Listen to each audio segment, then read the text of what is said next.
Bonjour. L'intitulé de ce TD, c'est le piège en traumatologie de l'enfant. Je vais vous montrer une série de radios.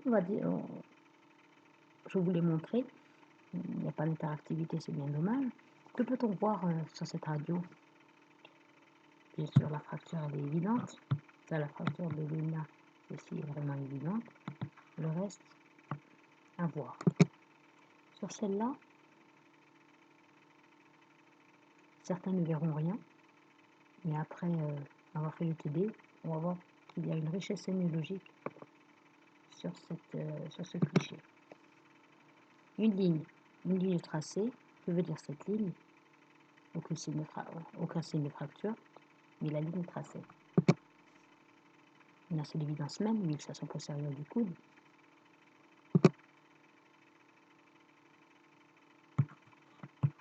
Une petite boursouflure ici.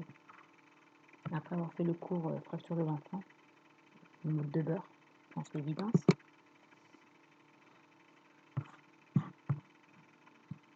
Qu'est-ce que ça peut être?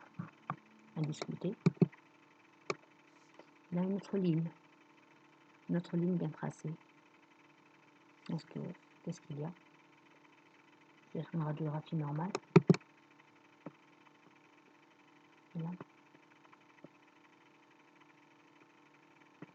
Également. Tout cela, c'est pour vous dire qu'il y a des particularités des fractures de l'enfant. Et on trouve ce que l'on cherche, on ne cherche que ce que l'on connaît, obligatoirement. L'enfant n'est en aucun cas un adulte en miniature, et donc la pathologie traumatologique de l'enfant est complètement différente de celle de l'adulte. L'intitulé de notre cours, c'est piège, de notre TD plutôt, c'est piège en traumatologie de l'enfant.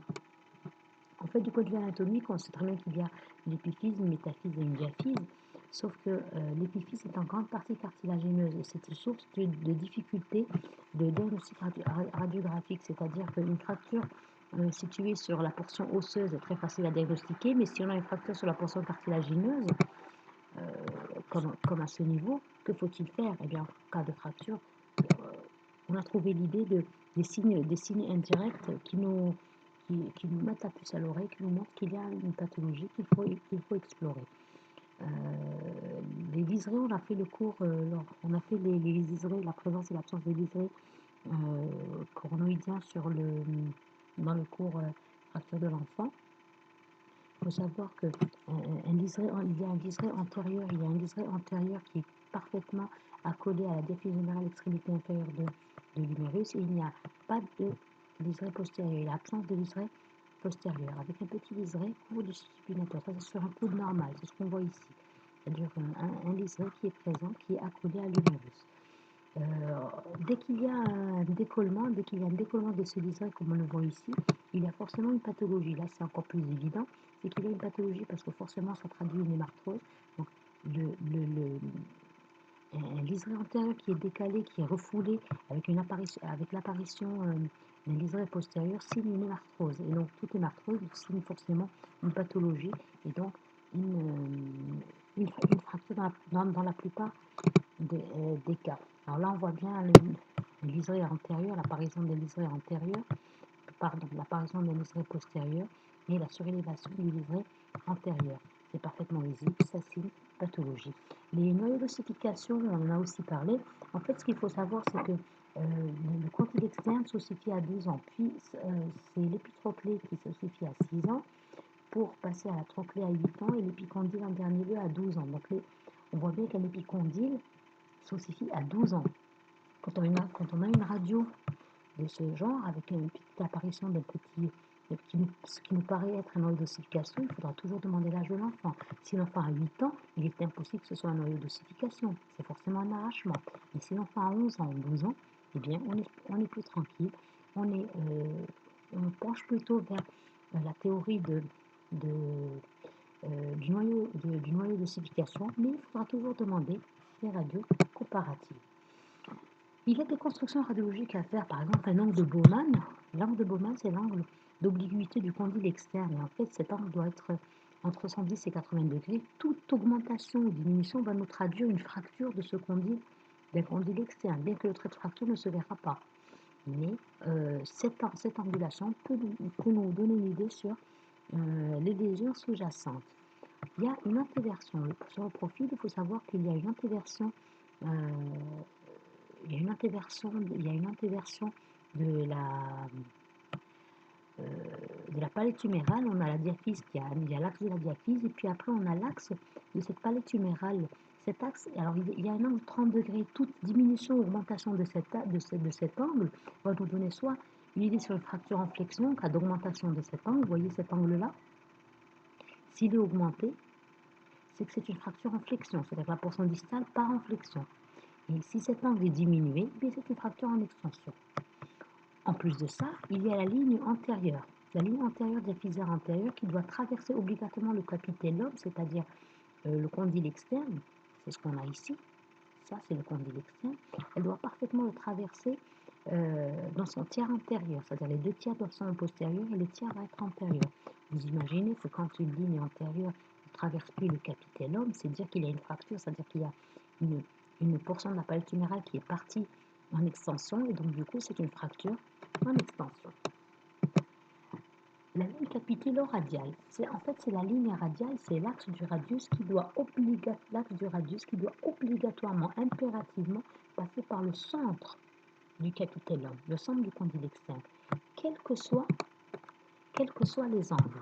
C'est-à-dire quel que soit le degré de flexion, il doit obligatoirement passer par le centre pour que ce soit vraiment parfait. Là, l'axe du radius doit passer par le centre du capitellum. C'est vous dire que si cet axe ne passe plus par ce capitellum, c'est qu'on a une luxation de la tête radiale, comme on le voit ici. L'axe du radius passe en avant, celui-là, il passe en latéral.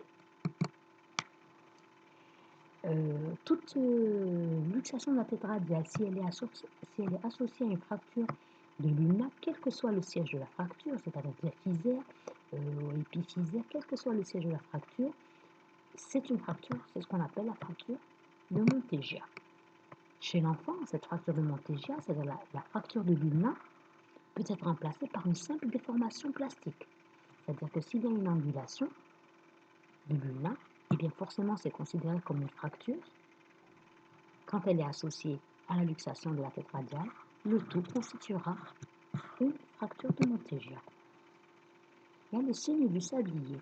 En fait, une palette humérale sur un profil, on doit parfaitement voir les 2 fossettes antérieures et postérieures qui vont former un sablier. C'est ce qu'on appelle le 8. C'est ce qu'on appelle le 8. Et toute pathologie à ce niveau, eh bien, signera une fracture. Ça, ce sont les fractures plastiques, les fractures en bois vert, que vous connaissez tous, c'est la fracture en cheveux. On analyse les mêmes radiographies. Si on doit voir ici, on verra qu'il y a certes une fracture de l'ulna, mais que l'axe du radius ne passe pas par le condyle de l'humérus, et donc on a une luxation antérieure de la tête radiale associée à une fracture de l'ulna, et donc c'est une fracture de Monteggia. Et maintenant, si on doit analyser sémiologiquement, on commencera par les signes indirects.